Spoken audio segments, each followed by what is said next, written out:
We're not supposed to watch the local broadcast channel.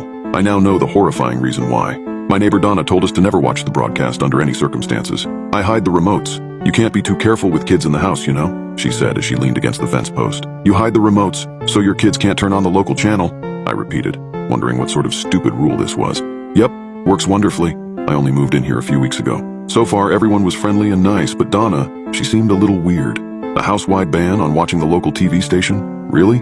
I mean, I get it if she were talking about some adult program or something. But local broadcasting channels don't usually show violence or adult content, do they? Why don't you want them watching the channel?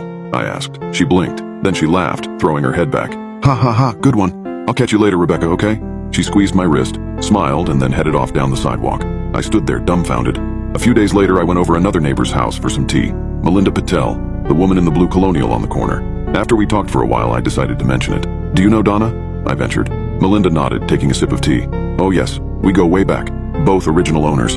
I glanced around, then I lowered my voice. Don't you think she's a little crazy with the whole TV thing? Oh yeah, definitely. I breathed out a sigh of relief. It's absolutely insane that she keeps a TV. With 2 little kids, it's too risky. Yeah, I know she says she hides the remotes, but you know how kids are. They find everything. She shook her head. Insane? I stared at her at a loss for words. When my kids were that age, I said no siree, not taking that risk. She took a sip of tea. Gave me so much peace of mind. What exactly is on the channel? I asked with a small laugh. Corn? True crime? Her eyes locked on mine. Don't joke about it, please. She kept staring at me with such an intense look that I fell into silence. I changed the subject to her flower garden and her peppy personality snapped right back. And then there was Jerry. Around 4 p.m. she swung by our house an hour after I'd returned from Melinda's. Just wanted to see how y'all are settling in, she said, giving us a big smile. Yeah, we're good. She came in all smiles and chit-chat. But when her eyes fell on our big screen TV, mounted over the fireplace, she froze. Oh, you have a TV? Yes, we do. Well, okay, she said, eyeing our 5-year-old son playing in the corner. She lowered her voice. Did you tell him not to? No, okay, let me show you. You can actually program the TV so it can't go to channel 13. A neat little hack I learned the first few weeks here. That's okay, I said. We don't need it. Suddenly, realization swept over her face. Y'all don't have cable. Good idea. You can get so much with streaming services and all. We've got cable, but we're sure to disconnect it at night. Smart, I said, finally catching the gist. So the kids won't sneak down and watch it while you're sleeping, huh? No, we don't got kids, but, you know, we don't want to end up like Jeremy, waking up in the middle of the night to his TV on. She shook her head. So awful. What happened to him? She glanced to my son again. Not in front of him, she whispered. Then it was back to small talk. And soon after, she left. So weird, I said to my husband, Ben. Why is everyone so weird about the local broadcast channel? He shrugged. I don't know. I mean, they can't be broadcasting something so awful, right? Aren't there laws about that? He nodded. Maybe it's some sort of bizarre prank they're playing for us, like hazing, or maybe a psychological experiment. He laughed. Did we unknowingly move into a neighborhood of social psychologists? I don't know, but it's really weird. After our son Nathan fell asleep, I found Ben sitting in front of the TV, turning the remote over in his hands. I'm thinking about turning it on, he said. Turning on channel 13? He nodded. I'm going to bed, I said, crossing my arms. And I think you should join me. Ben broke into a grin. Ha! You're scared. Well, listen, you go on upstairs and hide under the blankets. I'll be up in 5 minutes. Okay, fine. I plopped down on the sofa next to him. I'll watch it with you. You win. He grinned. The TV flickered on, casting eerie blue light on the walls. I watched as his thumb pressed the numbers 1-3. Then it was on. A man appeared on the screen sitting at a desk. He was relatively attractive, but his hair was slicked back with too much grease, and his makeup was caked on. And his teeth were white. Too white, like that Ross in that episode of Friends. Ew, Ben said. Yeah, well, local broadcast channels don't have much budget. Still, couldn't they do better than this? He looks like a mannequin and a used car salesman had a baby.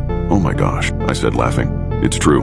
Even his hair looks fake, he said, gesturing. Probably a toupee. He's too young to be bald. Maybe a wig then. Okay, shh, let's hear what he's saying. The weather's going to be cool, the newscaster said, gesturing to a poorly CGI'd map of the town behind him. High of 50s and low of 40s. Now let's get to the local news. The map disappeared and he sat down. Our first news item is about local woman Melinda Patel. A small photo of her appeared above his shoulder. Ooh, I slapped Ben's arm. That's the woman I had tea with this afternoon. Really? Yeah. She told me she did some work on the school board, but I didn't know she'd be on the news. Last week, Melinda Patel passed a motion to have discounted school lunches for everyone, the newscaster continued. No doubt the fact that she's freaking he principal played a role in the decision. Ben and I froze. What did he just say? I said.